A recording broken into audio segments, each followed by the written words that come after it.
Bonjour à tous. Donc, je vais vous présenter le projet PléATSU qui est en cours de développement depuis le début de cette année universitaire à l'université Pierre-et-Marie Curie. Si le projet vous intéresse, dans la salle, vous avez un certain nombre de gens qui participent à ce projet. On a une équipe très pluridisciplinaire dans ce groupe. Donc on a des ingénieurs pédagogiques comme Vassiliki Mirou qui est ici. On a des enseignants de plusieurs disciplines comme Mathieu ou Tristan qui sont enseignants en informatique ou en physique. Moi-même je suis physicien. Et je vais essayer de vous expliquer d'abord pourquoi finalement cette plateforme de jeu se construit autour d'une équipe très disciplinaire, en particulier avec Thomas qui est la personne qui vient du monde du jeu vidéo. Je vais essayer de motiver un peu cette idée-là au départ. Donc la question principale qui se posait au départ, c'était pourquoi ce serait intéressant de développer une plateforme de jeux vidéo à l'université. En fait, le point fondamental, c'est que le jeu vidéo permet de répondre à énormément d'aspects qui sont des vrais défis au quotidien dans le travail d'enseignant universitaire. En particulier, je le posais un petit peu dans la question que je posais ce matin au premier intervenant, sur la gestion de l'hétérogénéité des étudiants. Et cette hétérogénéité, elle est multiple. Hétérogénéité de parcours, hétérogénéité de motivation. Et ça dure, c'est pas seulement les étudiants de première année. Donc, évidemment, naturellement, la manière de répondre à cette hétérogénéité, c'est de proposer des contenus individualisés et d'être capable aussi de proposer en cours de formation des manières de s'orienter. Et donc, le parcours individualisé permet de répondre à ces enjeux-là. Et donc, on a tenu à intégrer cette dimension-là dans le projet. L'autre aspect vraiment très important, c'est que nos étudiants aujourd'hui n'ont pas la même culture qu'un étudiant d'il y a 20 ou 30 ans. Moi, je me reconnais pas toujours dans comment mes étudiants fonctionnent. Et je crois que c'est normal. Ils n'ont pas la même pratique du quotidien. Et il y avait un dernier aspect qui nous semblait extrêmement important aussi, c'est que nos étudiants, on n'arrête pas de leur voler du temps de cerveau en permanence dans les transports en commun. Et en région parisienne, c'est entre 1h30 et 2h, c'est assez fréquent de trouver nos étudiants qui sont embarqués à jouer à Candy Crush, sans vouloir faire de pub dans le RER, et je me disais qu'une manière intéressante, ce serait de récupérer ce temps de cerveau si on pouvait le faire, donc de cibler la plateforme mobile en première priorité. Donc, quand on parle de nos étudiants, il faut savoir de quoi on parle en termes de jeu. Les statistiques qui datent d'une année à peu près montrent que dans nos publics accueillis à l'université, on a au moins 90% des gens qui ont une pratique de gaming. Pour vous dire à quel point le gaming est quelque chose d'important, on a déjà vu un certain nombre de chiffres aujourd'hui, mais une application sur 4 qui est téléchargée sur les stores, c'est des jeux. Donc c'est quelque chose qui est en train d'envahir assez largement la population. Et quand je parle de 90% pour des gens qui ont 20 ans, eh bien on se rend compte que même à 45 ans, 48 pour moi, il y a encore une personne sur deux, il y a déjà une personne sur deux qui joue en fait. Donc ça veut dire que c'est quelque chose qui est un mouvement de fond qui ne parle pas que aux jeunes générations, mais qui est quelque chose qui est en train d'envahir la société au sens large. Donc le gros intérêt des jeux, c'est que ce sont des objets qui sont extrêmement immersifs, qui stimulent l'attention, qui rendent actifs, et donc qui mobilisent énormément les étudiants autour de leur apprentissage. Dernière qualité que j'estime extrêmement profonde du jeu, c'est le fait que on va apprendre par essai-erreur, et que c'est dans un monde où l'erreur n'est pas pénalisée, en fait. En tout cas, on a intérêt à construire des jeux qui favorisent la possibilité de se tromper et d'apprendre, tout comme je dis à mes étudiants en amphi qu'il n'y a pas de mauvaises questions, il y a éventuellement des mauvaises questions quand on les répète seulement.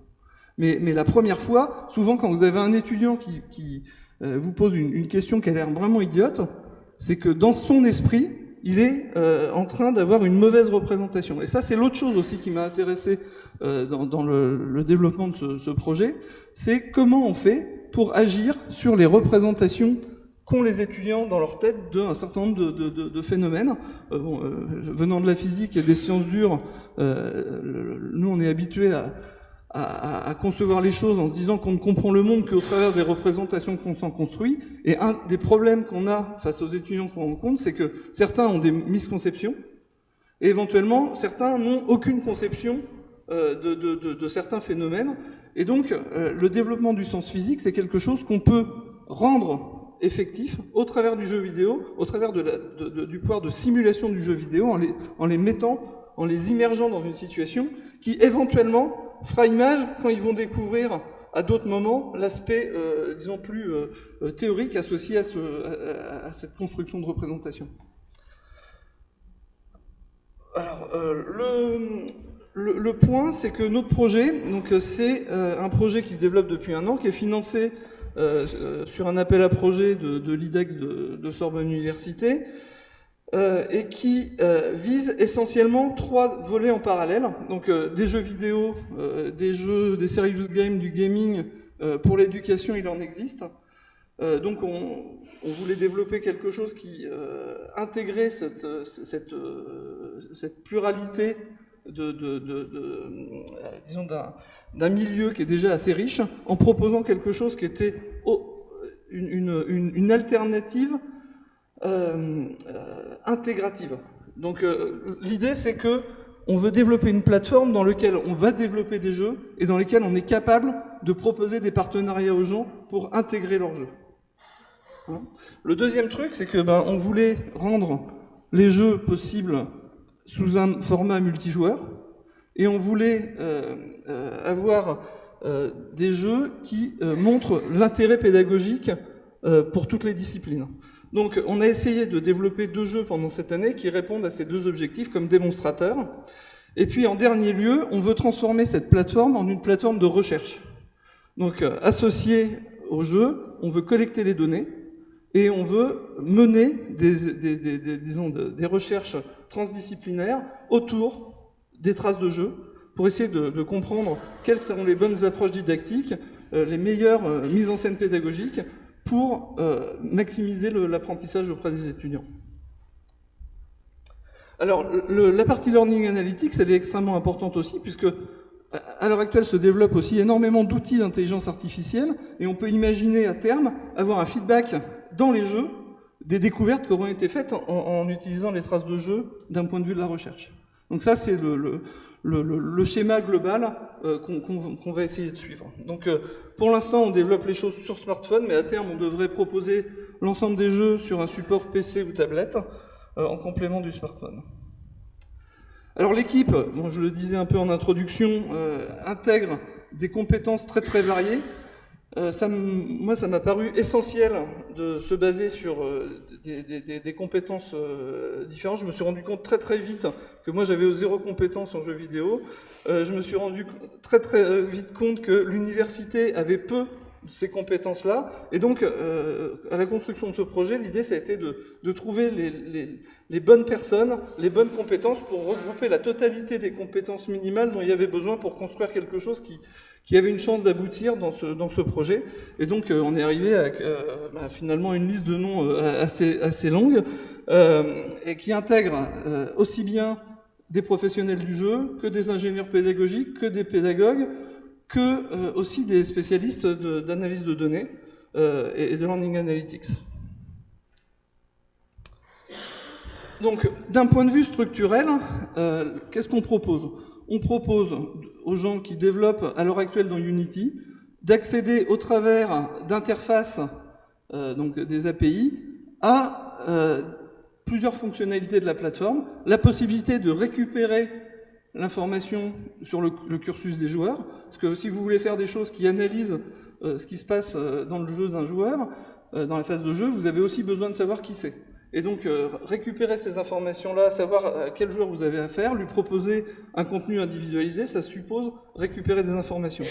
Deuxième chose qu'on offre, c'est la possibilité de stocker les données. Donc, avec une nomenclature de stockage de données qui a été établie, qui permet, si on n'a pas de besoin très spécifique, de rentrer assez naturellement dans une structure de données déjà bien établie. Et par contre, s'il y a besoin de données très spécifiques à un jeu, ce format de données peut être étendu et géré correctement dans la plateforme.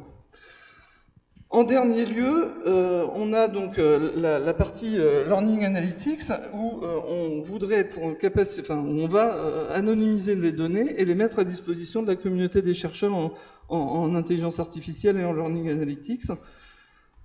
Alors, du point de vue, donc ça c'était le back-end, d'un point de vue de l'utilisateur, tout passe par un site web moderne, responsive, développé en Angular, et pour la deuxième partie, une partie d'interaction avec la plateforme qui se passe directement dans les jeux, donc qui passe aussi au travers d'une API. Alors, je vais illustrer ce point. Donc, ici, vous voyez la structure générale du site web et vous voyez une mise en œuvre dans le contexte portable. Mais le même site s'adapte naturellement au PC sur écran standard et sur tablette. Donc dans ce site, on peut gérer son profil, s'inscrire pour gérer son profil, etc. On peut rechercher les jeux par mots-clés. Dans un premier temps, on n'a pas énormément de jeux, mais toutes les fonctionnalités sont là pour pouvoir supporter l'arrivée massive de jeux et conseiller. On a les mécanismes sur les réseaux sociaux, etc. pour donner envie aux gens qui arrivent sur le site pour choisir certains jeux. Donc si on clique sur un jeu, on a effectivement, comme vous le voyez à droite, une information synthétique sur le jeu, quel type de jeu qu'il développe, etc. Puis un lien vers les plateformes de téléchargement, soit Android, soit iOS, pour le télécharger sur chaque portable. On a la mécanique aussi à gauche, là ici, de réseau social qui permet, on espère, de générer du lien social réel au travers de la plateforme, puisque les étudiants se voient aussi dans le quotidien, et on sait bien que des étudiants qui travaillent ensemble, c'est des étudiants qui décrochent beaucoup moins. Donc on pense que ça, c'est un moyen d'agir assez fortement aussi sur le décrochage en première année notamment. Alors ici vous avez le premier jeu qu'on a développé, enfin qui est en train d'être finalisé, qui concerne l'existence d'un quiz multijoueur. Donc là l'idée c'est que des scientifiques de renom accompagnent les étudiants autour de tests, autour des disciplines qu'on enseigne en sciences dans un premier temps, mais ça va s'étendre à toutes les disciplines. On aura plusieurs modes, un mode solo de type révision assez classique de quiz, et puis un mode multi où on peut jouer les uns contre les autres. Donc là, vous avez dans la petite vidéo un exemple des deux types de fonctionnement. Et puis on aura un mode qu'on appelle animation. Et là, l'idée, c'est de pouvoir organiser des événements sur une journée ou 2 jours autour d'un thème qui n'est pas forcément lié à l'enseignement, mais qui peut être lié à l'insertion professionnelle, à la connaissance du monde universitaire, à la santé étudiante, etc. Et même éventuellement faire ça en partenariat avec la ville de Paris pour ce qui nous concerne ou d'autres partenaires. L'idée c'est que dans ce mode-là, on veut animer des promos, faire sentir aux gens qu'ils sont dans une communauté, parce qu'on sait que c'est très important en termes de décrochage. Si on veut lutter contre le décrochage universitaire, c'est très important. L'autre point aussi qu'on va faire systématiquement dans ce quiz, c'est un feedback de plusieurs niveaux, un feedback immédiat, savoir si la réponse est juste ou fausse, mais il y a aussi un modèle de feedback plus compliqué dans lequel on va aller repuiser les données qu'on va avoir stockées pendant la phase de jeu, et on va analyser ces données pour dire à cet étudiant, on s'est aperçu que dans tel et tel chapitre, tu t'es trompé tout le temps, va revoir telle et telle ressource, vidéo, cours, etc., sur l'environnement numérique de travail. Et vous voyez que pour faire ça, on a besoin de connaître son parcours, et donc ça, c'est un des aspects vraiment cœur du système, c'est d'être vraiment bien relié à tous les systèmes d'information de l'université. Deuxième jeu qu'on développe, c'est un jeu cette fois où on s'intéresse à un point assez précis mais assez fondamental du programme de première année, c'est le lien entre force et potentiel. Pour ceux chez qui ça évoque quelque chose, la force c'est le gradient de l'énergie potentielle, et donc d'une manière générale les gens ont tendance à réfléchir assez facilement en termes de force, la force qui attire de l'objet A à l'objet B. Bon, bah, ici, on peut manipuler des planètes qui ont un effet gravitationnel et qui vont avoir un impact sur la trajectoire à venir d'objets qui se déplacent dans un espace à 2 dimensions. Et par ailleurs, on peut changer de vue, se mettre à 3 dimensions, et ce qu'on voit, la partie, l'espèce de nappe qu'on voit en dessous, c'est l'espace des énergies potentielles, et donc l'étudiant peut en permanence faire l'aller-retour entre la représentation qu'il a en termes de force et la représentation qu'il a en termes d'énergie potentielle. Donc là, l'idée, ce sera de développer un programme d'analyse des traces pour comprendre si il y a une manière optimale de présenter des situations qui favoriserait la bonne interopérabilité entre les deux représentations dont on demande l'apprentissage aux étudiants en première année. Donc, en septembre 2018, on va mettre en place la plateforme pour nos étudiants de L1 avec 3 jeux, les quiz, et ce jeu autour de la notion d'énergie potentielle. Et pour tous les autres étudiants sera également disponible le jeu L-Link. Et notre objectif, c'est d'abonder la plateforme avec le maximum de jeux assez rapidement. Et éventuellement, enfin c'est pas éventuellement, c'est le plus possible en partenariat avec tout le monde, avec ceux qui le souhaitent. Et ce qui est intéressant pour nous, c'est que ce schéma, cette structure de plateforme, on pense qu'elle est mutualisable, donc on est ouvert à la collaboration, et on pense que ça peut devenir une plateforme de référence dans laquelle on pourrait intégrer des jeux vidéo. C'est-à-dire qu'un développeur de jeu, il vient avec son idée, et il a pour rien l'accès aux infos des étudiants, le stockage de ces données, éventuellement les bonnes collaborations avec des gens qui font des learning analytics pour améliorer ou comprendre ce qu'il est en train de faire d'un point de vue didactique ou pédagogique. Et donc, on est en situation de construire pour la France, éventuellement à l'échelle du pays ou même à l'échelle européenne, un outil qui nous permette de prendre vraiment une place prépondérante dans la recherche pédagogique dans le monde. Et je crois qu'il ne faut pas s'en priver. Donc là, il faut être un peu ambitieux, mais ça nécessite aussi des moyens. Je vais un petit peu vite parce que mon temps s'écoule très vite. Mais ce qu'on souhaite, c'est vraiment proposer à l'ensemble des partenaires possibles une approche ouverte, donc open source, de la collaboration, des échanges au maximum, et puis pour construire tous ensemble un outil dont on pourrait vraiment faire quelque chose de vraiment très puissant à l'échelle internationale, non seulement pour la pédagogie et les étudiants, mais aussi pour la recherche. Ben, je crois que je vais m'arrêter là. Je crois que j'ai tenu à peu près le temps. Merci beaucoup, bravo.